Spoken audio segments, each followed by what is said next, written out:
Aku mau cerita dulu dikit ya, Bray. Biasanya kita sering lihat orang pakai make up hitam putih yang serem itu kayak Susana, Pocong Mumun dan Jeffrey, plus Lampir, Dracula Indonesia, dan Ojan. Canda guys, jangan tegang.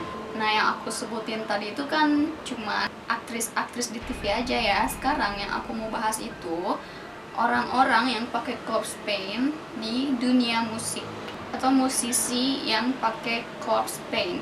Tahun lalu pas aku dan Hella Ragon ada event manggung di Pas Corner, aku kan lagi nungguin giliran Hella Ragon ya tampil. Nah, di sana kan banyak banget orang ya, ada musisi atau penonton. Ada juga yang baru datang sambil bawa instrumen, tapi mereka nggak pakai make up. Nah, pas giliran band dia, musisi yang tadi datang itu tampil, musisi itu udah pakai make up, Bryce, dan make upnya itu hitam putih. Pernah gak sih kalian bertanya-tanya gitu, kenapa musisi, terutama musisi black metal ya, mereka pakai make up hitam putih atau biasa kita sebut corpse paint? Apakah cuman karena pengen kelihatan keren atau apakah sebuah ritual? Nah, ini dia yang mau aku bahas di Egypt Metal Talk episode 3.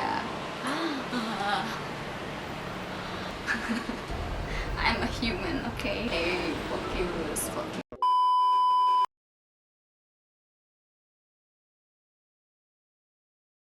Ini dia beberapa informasi yang udah aku dapetin. Kalau misalkan ada informasi yang kurang seret sama kalian atau menurut kalian kamu nggak bener atau apa gitu bertentangan, tulis pendapat kalian, feel free, aku pasti baca kok.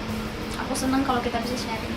Nih ya, buat yang belum tahu, corpse paint itu adalah make up yang biasa dipakai oleh khususnya para musisi black metal pada saat manggung ataupun sesi foto.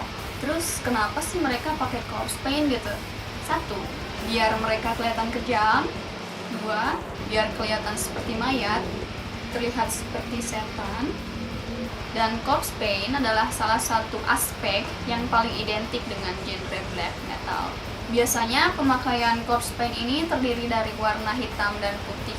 Warna putih di bagian muka hingga leher dan warna hitam di bagian mata dan juga bibir. Selain di black metal, corpse paint juga digunakan oleh musisi rock seperti Kiss, Alice Cooper, even their female guitarist Nita Strauss punya make up khas dia sendiri. Nah, selain musisi, ada juga pegulat profesional yang pakai corpse paint seperti Sting dan Vampire. Tapi secara istilah, hanya gaya make up kelompok musik black metal yang bisa dikatakan sebagai corpse paint. Nah loh, kok bisa gitu sih? Padahal kan cuma sekedar make up gitu ya. Semua orang juga bisa pakai gitu ya. Jadi gini sejarahnya, corpse paint itu selalu identik dengan band-band beraliran black metal. Namun masih belum jelas apakah para musisi black metal sebagai pelopor atau bukan. Karena sebelum black metal muncul di akhir 1980-an, musisi-musisi rock seperti Alice Cooper yang tadi udah disebutin ya, Kiss, dan Arthur Brown pernah menggunakan riasan serupa dengan corpse paint saat mereka tampil di atas panggung sejak 1970 sampai sekarang. Namun perlu diingat, corpse paint mereka hanyalah sebatas pelengkap aksi teatrikal dramatis yang mereka gunakan di setiap konser. Ingat itu. Nah, pada 1980 barulah gelombang pertama musik black metal muncul dan membuat sejarah corpse paint menjadi kontroversial. Kenapa? King Diamond, vokalis band Merciful Fate pada saat itu, dengan aliran black metal pertama yang menggunakan corpse paint, plus gambar salib terbalik dan juga atribut salib terbalik lainnya. Sedikit informasi, salib terbalik selalu diartikan sebagai simbol satanis dan sikap-sikap anti-agama. Namun, dalam tradisi Katolik, simbol ini merupakan salib Santo Petrus. Salib Latin yang terbalik sebagai simbol kerendahan hati Santo Petrus. Karena pada saat ia hendak disalib, ia merasa tidak pantas untuk disandingkan dengan Kristus dan bukan merupakan simbol anti-Kristen. Benar nggak? correct me if I'm wrong. Jadi menurut kalian simbol salib terbalik yang dipakai King Diamond itu sebagai Antichrist atau bukan? Tulis pendapat kamu di kolom komentar. Kalau berdasarkan Metal Archives, lirik-lirik Merciful Fate ini bertemakan tentang satanisme, evil, horror, dan okultisme. Tapi saat zamannya King Diamond belum ada band black metal sejati. Hingga di transisi tahun 80 sampai 90-an muncullah band black metal asal Norwegia, Mayhem, yang penuh dengan kontroversi dan mereka benar-benar mempopulerkan corpse paint. Meskipun majalah Metal Store menyebutkan bahwa Sarcophago lah band ekstrim metal dari Brazil yang mendirikan corpse paint. Tapi basis Mayhem, Necrobutcher, bersikeras bahwa Mayhem lah pendiri corpse paint dan Dead, ex-vokalis Mayhem, sebagai pendirinya.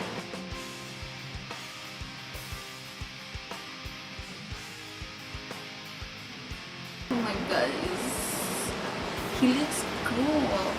I'm melting.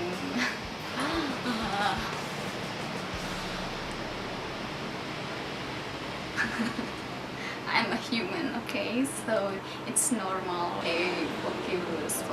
Nah, si Necrobutcher ini mengatakan bahwa Dead itu nggak pakai corpse paint biar dia kelihatan keren, kayak Kiss atau Alice Cooper. Dead memakai corpse paint agar dia benar-benar kelihatan seperti mayat.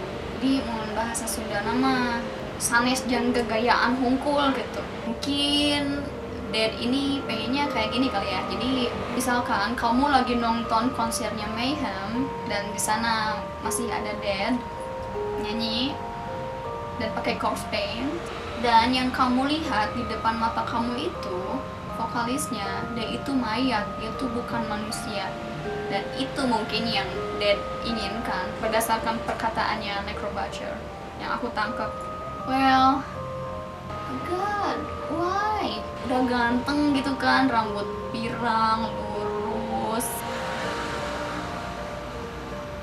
Anyway, buat yang belum tahu, Dead ini sudah dead. Seperti namanya, Dead is dead. Dia bunuh diri karena mental problem dan psychological issues. Selain kematiannya yang kontroversial, masih banyak sih kontroversi lainnya yang ada di Mayhem. Menurut Occultus, pengganti Dead di Mayhem, he didn't see himself as human. Dia nggak ngelihat dirinya sendiri sebagai manusia. Dia melihat dirinya sendiri sebagai sebuah makhluk dari dunia lain. Terus dia bilang dia punya banyak penglihatan bahwa darah yang ada di nadinya itu membeku dan dia mati. Itulah kenapa dia mengambil nama yang sama, Dead, mati, Dead, yang mana Dead telah mati. Dia udah tahu bahwa dia bakalan mati gitu. Well, masuk akal juga sih kenapa Necrobutcher bersikeras menyebut Dead sebagai pionir dari corpse paint. Karena Dead adalah salah satu musisi black metal sejati. Maybe I should talk about Mayhem in the next episode, karena kalau dibahas sekarang bakalan terlalu panjang videonya. Jadi gitu, di awal Dead yang pakai sebagai musisi black metal sejati, terus yang lainnya ikut-ikutan karena mereka ngerasa itu cool gitu. Dan semakin waktu berjalan, semakin banyak musisi-musisi black metal maupun dari genre lain, bahkan influencer atau orang lain yang menggunakan corpse paint untuk perayaan Halloween atau lain-lainnya. Ya, mau itu agar mereka kelihatan seperti mayat kek, atau biar keren kek, atau biar kelihatan kejam, atau apapun itulah ya. Semua musisi ataupun performer lainnya pasti ingin memberikan penampilan yang terbaik terhadap audiensnya dan memberikan pengalaman menonton konser yang berkesan, tentunya dengan cara mereka masing-masing. Salah satunya dengan menggunakan corpse paint. Do you like musician with corpse paint? Kalau kalian suka, siapa sih musisi-musisi yang sering pakai chorus paint yang kamu tahu gitu, biar aku tahu. Tulis di kolom komentar sekarang juga. Ayo tulis. Nah, itu dia pembahasan aku Hijab Metal Talk episode 3 kali ini. Without losing my respect. Thank you so much. Terutama thank you so much buat yang udah nonton dari episode pertama sampai episode sekarang yang ketiga.